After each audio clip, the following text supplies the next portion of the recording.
Nina pagkaaga. Marahin na pagkaaga sa gabo. Sarog na sa mga nagsasarap na ng unyan tao. Doon na naman maalas 11 na baga. Ano? Ha? Pasiram-siram mo na ang paglutaw mga pangga. Ano? Anyway, ngunyan, mga pangga, sa satuyang harambugan sa radyo. Aram nilo ng mga pangga, si Padihong ko naka-istorya sa kuya. Habang aram mo man, nag-istorya ang baga, naka-istorya sa kuya si Padihong kung ngaya padi. Pag-iisip ko ngaya. Di, nagbat intul sa kunya ko padi, dayo ko ka para isipon, ha? Ano kaya ka para isip mo?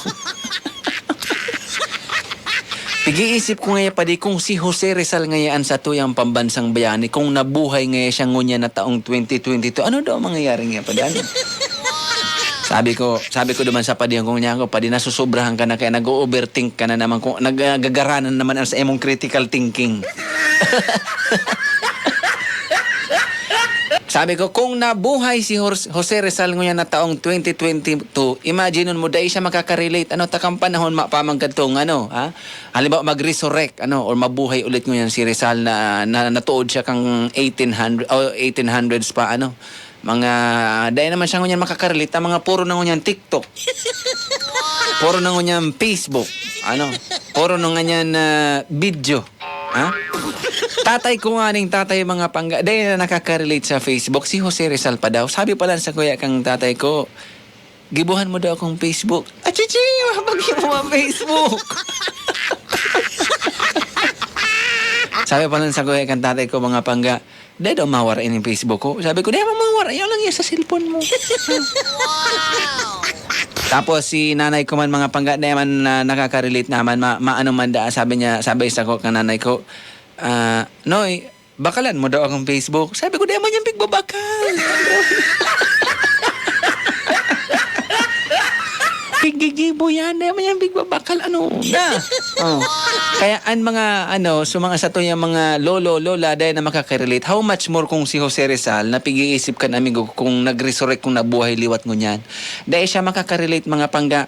Imagine mo, ma-illusion niya si Jose Rizal ngunyan na panahon, mga pangga, sasabihin niya, halimbawa, ang sikat-sikat bagang karelasyon ni Jose Rizal si Leonor. Ayan, ganyan ka pa. Leonor. Imagine mo ma-illusion si Jose Rizal kay Leonor ngunya na taong 2022, sasabihin ni si Rizal mga mga matalinhaga pa, mga harararong pang Tagalogan sa iyang binabaranggitan. Dahil naman ngunyan baga-uso, sasabihin kaya ni Jose Rizal, o Leonor kong tinatangi. Hararamon. O Leonor kong aking mahal na tinitibok ng aking puso. Nag-iisa kang dilag sa aking mga panaginip. Leonor kong mahal. Kanto baga uso bagay naghaharana si Leonor da mga pangga. Yaon da sa may balkonahe kan sa endang harong tapos si Jose Rizal da may darang gitara nagpapara taram dami ng mga harararom na mga Tagalog mo niya na taong 2022 sabi. O Leonor kong mahal. Okay. May tono pa, nagtutula. Sa katangan niya na 2022, iba naman ang panahon mga pangga. Ang reply da ni Leonor mga pangga, ano kaya yung parang tanga?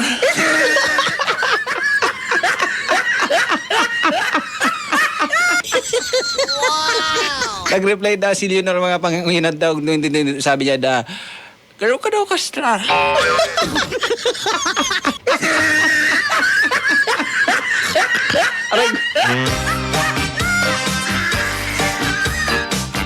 Kaya imposible niya ako pa din na si Jose Rizal mag-resurrect ngunya na taon. Taday talaga siya makakarelate, promise. Daw mag-Facebook na siya tatao. And anyway, mabuhay sa satuyang pambansang bayani. Tayo ay